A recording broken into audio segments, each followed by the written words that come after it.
Everyone thought he was just a farmer, a simple man who would live and die on the same frozen soil as his father, and his father before him. But Ragnar Lothbrok was not like everyone else, and this is the story of how one man's impossible dream changed the course of history forever. The year was around 793. In a remote corner of Scandinavia, where the mountains met the sea, there existed a small settlement called Kattegat. It was not a grand place. No towering halls of stone, no vast armies, just a collection of wooden longhouses clustered together against the harsh northern winds. The people who lived here were survivors. They had to be. Winter in Scandinavia was not merely cold. It was a season of death. For nearly half the year, the sun barely rose above the horizon. Temperatures dropped so low that exposed skin could freeze in minutes. Food became scarce, and those who had not prepared well enough simply did not see spring. This was the world young Ragnar was born into, a world where survival was never guaranteed, where every day was a battle against nature itself, where dreams were considered a luxury that no one could afford. Ragnar was 17 years old, lean and strong from years of farm work. His hair was dirty blonde, cut short in the practical style of working men. His eyes were a striking ice blue, the kind of eyes that seemed to see things others could not. His face was still young, clean, just the faint shadow of stubble on his jaw. He had not yet earned the thick beard of a warrior, but there was something in those eyes, a determination, a hunger, something that set him apart from every other farmer's son in Kattegat. Every morning before the sun rose, Ragnar would wake in his family's small farmhouse. The air inside was thick with smoke from the central fire pit. His breath formed clouds in the cold. Around him, his family slept on simple beds of straw and furs. His father, his mother, his younger brother, all dreaming the same small dreams their ancestors had dreamed for generations. But Ragnar's dreams were different. He would lie there in the darkness, listening to the wind howl outside, and imagine a different life. A life beyond these frozen fields.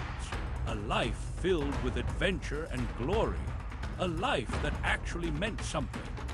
As quietly as possible, he would rise and pull on his rough brown wool clothes. They were torn in places, stained with dirt and sweat, the clothes of a poor farmer.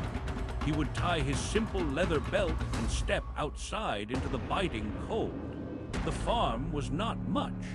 A few scraggly fields that produced barely enough grain to survive the winter. Some chickens, a couple of pigs, a cow that was getting too old to give milk. This was supposed to be his inheritance, his destiny, the sum total of everything he would ever achieve. But every morning, before he began the back-breaking work of tending the land, Ragnar would walk to the edge of the cliffs. From there, he could see the ocean, vast, gray, endless. It stretched out to the horizon and beyond, and somewhere out there, hidden by distance and mist, lay the west. No one knew what was out there. That was the terrifying part. For as long as anyone could remember, Vikings had sailed the coastal waters. They were master navigators of fjords and shorelines. They could read the stars and the currents better than anyone. But the open ocean was different. The open ocean was death. You have to understand something about the Viking world. These were not stupid people. They were brilliant sailors and fierce warriors. They had conquered lands across Scandinavia. They had built a civilization in one of the harshest environments on Earth. But they had one great fear: the unknown. You see, when you sail along a coastline, you always know where you are. Mountains give you reference points. Rivers mark your position. You can see the land and know if you are heading north or south. But in the open ocean, there is nothing. No landmarks, no mountains, just endless waves in every direction. A ship could sail in circles for days without knowing it. The crew would starve, or go mad, or simply disappear into the gray forever. Countless ships had tried to sail west over the generations. None had ever returned, not one. The old sailors told stories about what happened to them. Some said sea monsters swallowed the ships whole. Others spoke of the edge of the world, the great waterfall where the ocean poured into an endless void. Still others believed that angry gods lived in the western waters, gods who destroyed any mortal foolish enough to enter their domain. These were not just campfire stories. People genuinely believed them. Even the bravest warriors refused to sail beyond sight of land. The Earl who ruled Kattegat had made it law. No ship was to attempt a western voyage. Anyone who tried would be considered a traitor. The punishment was death. But Ragnar stood on those cliffs every morning and stared at the horizon anyway. He could not help it. There was something out there. He could feel it. A pull. A calling, something that whispered to him in his dreams. What if the stories were wrong? What if there was land beyond the sea? New places to explore, new peoples to meet, new riches to claim. The thought consumed him. After his morning ritual on the cliffs, Ragnar would return to work. Farming in Scandinavia was brutal labor. The soil was poor, rocky, frozen for much of the year. Everything had to be done by hand, plowing the fields, planting the seeds, pulling weeds, harvesting what little grew. The work never ended. It just changed with the seasons. In spring, you prepared the soil. In summer, you tended the crops and prayed for rain. In fall, you harvested everything and preserved it for winter. And in winter, you simply tried to survive. Ragnar's father was a hard man, not cruel, just worn down by decades of this same endless cycle. He had accepted his fate long ago. This was life. You worked, you struggled, you died, and if you were lucky, your children continued the cycle after you. Son, he would say when he caught Ragnar staring at the ocean. The gods gave us this land, we work it, we honor them. We die, that is our purpose. Do not fill your head with foolish dreams. They will only bring you pain. Ragnar would nod respectfully. But inside, something rebelled. He could not accept this. He would not accept this. There had to be more to life than farming the same frozen ground until his body gave out. His mother was gentler. She understood her son in a way his father never could. She saw the fire in his eyes, the restlessness that would not settle. Sometimes, late at night when the others were asleep, she would tell him stories. Stories her grandmother had told her, about great heroes who defied the gods, about warriors who sailed to magical lands, about men who became legends. These are just stories, she would whisper. But every story has a seed of truth. Maybe there really are lands beyond the sea. Maybe someday someone will be brave enough to find them. Just promise me you will be careful. Promise me you will not throw your life away chasing shadows. Ragnar promised, but they both knew it was a promise he might not keep. As Ragnar grew older, his obsession only deepened. He began seeking out anyone who might have knowledge of the Western Sea. Old fishermen who had ventured further than most. Traders who had heard rumors from distant lands. Even the village elder who kept the ancient oral histories of their people. Most of them said the same thing. There is nothing out there, only death. But occasionally, Ragnar would hear something different. A fisherman who had been blown off course by a storm and survived. He spoke of birds flying west, birds that did not live on the open ocean. They had to be coming from somewhere. a trader who had met a man from a distant tribe. This man claimed his grandfather had found a strange piece of wood floating in the sea. Wood carved with symbols no one recognized. Wood that could not have come from any known land. An elder who remembered a prophecy from the ancient times, that one day a man would rise who would sail where no Viking had sailed before. He would find a land of gold and green, and he would bring glory to his people. These fragments of hope kept Ragnar going. They were not proof, not even close, but they suggested that maybe, just maybe, the stories were wrong. Maybe the Western Sea was not the end of the world. Maybe it was the beginning of something new. The biggest obstacle was navigation. Ragnar understood this clearly. It was not fear that had stopped Vikings from sailing west. It was simple practicality. Without landmarks, there was no way to know where you were going, no way to keep a straight course, no way to find your way home even if you survived.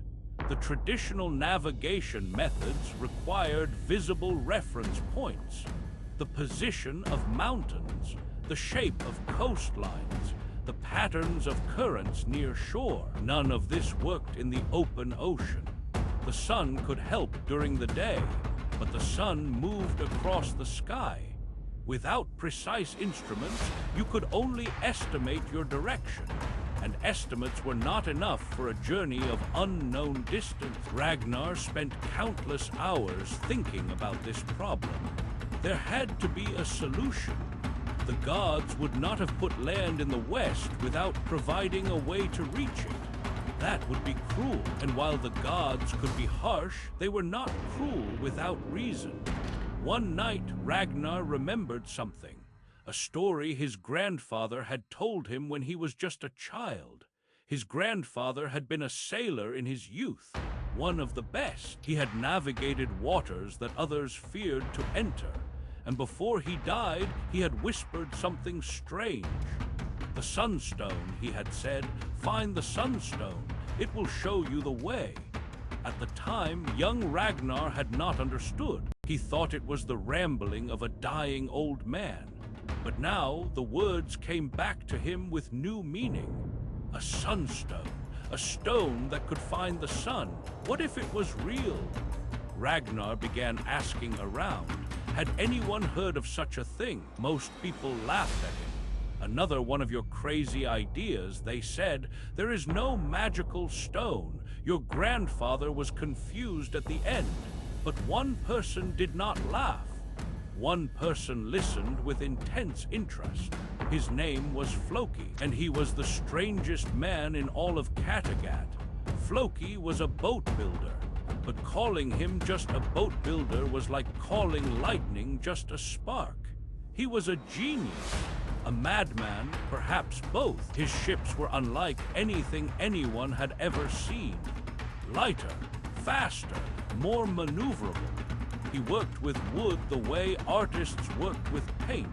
He could see possibilities that others could not imagine. But Floki paid a price for his brilliance. He was touched by the gods or cursed by them. He heard voices others could not hear. He saw visions others could not see. He would sometimes stop mid-conversation and stare at nothing, listening to something only he could perceive. Most people in Kattegat kept their distance from Floki. They respected his skill but feared his madness. He lived alone at the edge of the village, surrounded by half-finished boats and strange contraptions. He rarely attended the gatherings in the great hall. He preferred the company of his work to the company of people. But somehow, he and Ragnar had formed a friendship.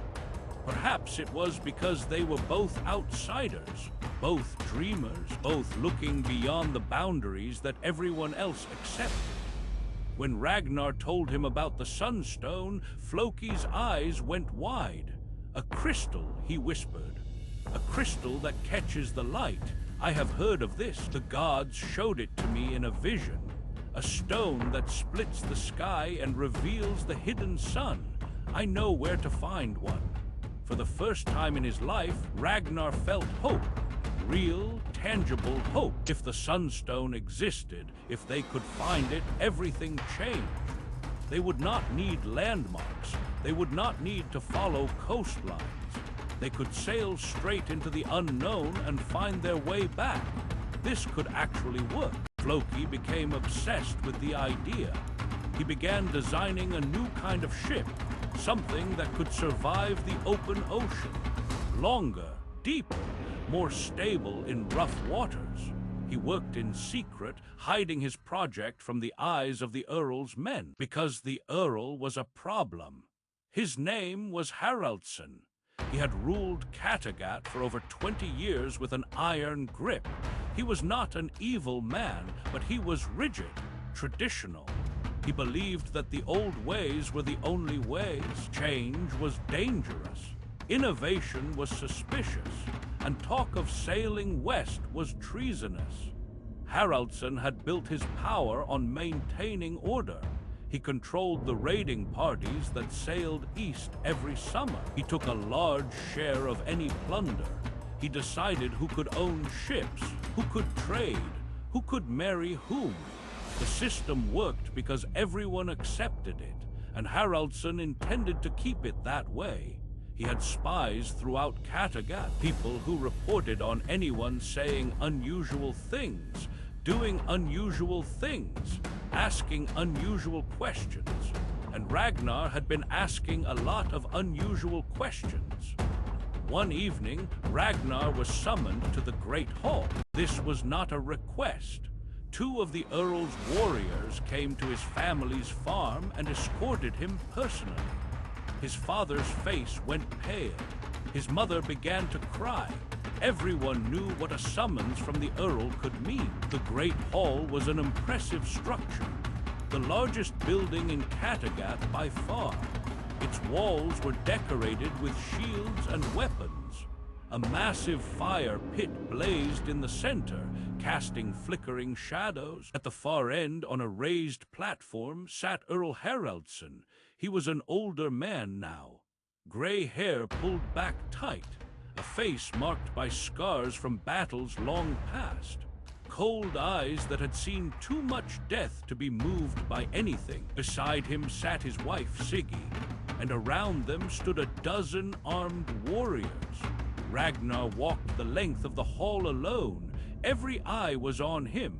The silence was oppressive. Only the crackling of the fire broke the stillness. He stopped before the Earl's platform and waited. Haraldsson studied him for a long moment, taking measure of this young farmer who dared to dream. Finally, he spoke. "I have been hearing things about you, young Ragnar. Interesting things, disturbing things. You ask questions that should not be asked. You seek knowledge that should remain hidden. You look at the Western Sea with hunger in your eyes. Is this true?" Ragnar met the Earl's gaze without flinching, a braver choice than most men would make. "Yes, my Earl, I am curious about what lies beyond our shores." "Curious," Haraldsson repeated. The word dripped with contempt. Curiosity is what kills the foolish. It is what led so many ships to their doom. Our ancestors learned this lesson with blood and suffering. And yet you think you know better than all of them. No, my Earl, I simply wonder if there might be another way. The old methods failed because ships could not navigate the open ocean. But what if new methods could be found? What if the gods meant for us to discover them? A murmur ran through the hall. This was bold talk, dangerous talk. Haraldsson's eyes narrowed. New methods? You speak of this sunstone nonsense. Yes, I know about your searches. Did you think you could ask half the village about magical crystals without my knowledge? Ragnar said nothing. There was nothing safe to say. Haraldsson leaned forward. "Listen carefully, boy. I will say this once. There is nothing in the West, nothing but death. Our laws forbid Western voyages for good reason. Those laws protect our people from wasting their lives on impossible dreams. I expect you to obey those laws. Your father obeyed them. His father obeyed them. You will obey them too." Ragnar felt something rise within him, something defiant. He knew he should bow his head, accept the Earl's wisdom, go back to his farm and forget his foolish dreams. But he could not. I mean no disrespect, my Earl, but how can we know there is nothing if no one has ever reached it? Perhaps the ships that failed simply lacked the right tools. Perhaps with proper navigation, the Earl slammed his fist on the arm of his chair.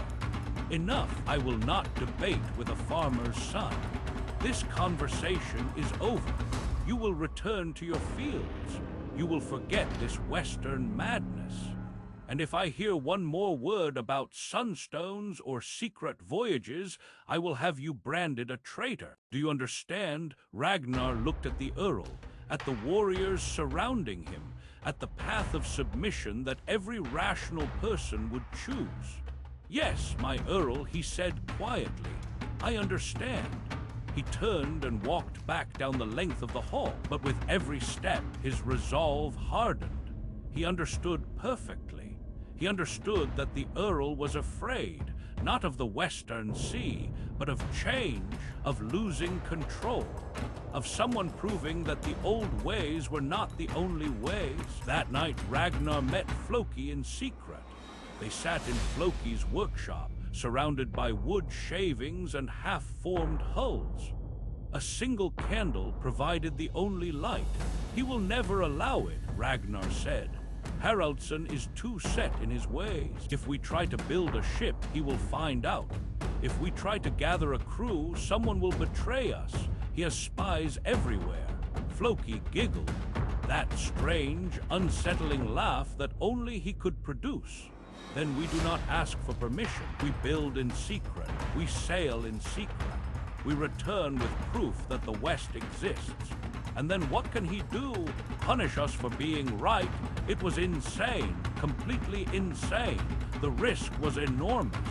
If they were caught, execution was certain. And even if they managed to sail west, there was no guarantee they would find anything. No guarantee they would survive. But as Ragnar sat there in that dimly lit workshop, he realized something. He would rather die chasing this dream than live 100 years as a farmer. He would rather fail gloriously than succeed at nothing. He would rather be remembered as a fool who dared than forgotten as a coward who did not. Floki seemed to read his thoughts. The gods favor the bold, Ragnar. They despise those who let fear rule their lives. If this is our fate, then let us embrace it. And if we die as men who live, not as cattle who merely existed. Ragnar nodded slowly. "Then we begin. Tomorrow night I will find a way to get what we need. You focus on the ship. We work in silence. We trust no one. And when everything is ready, we sail." Floki's eyes gleamed with mad joy. "It will take time, months, maybe a full year. We will need wood, tools, supplies. We will need to find this sunstone of yours. And we will need at least a few men we can trust completely." "I know," Ragnar said, "but I have waited my entire life for this. What is one more year?" That night, after leaving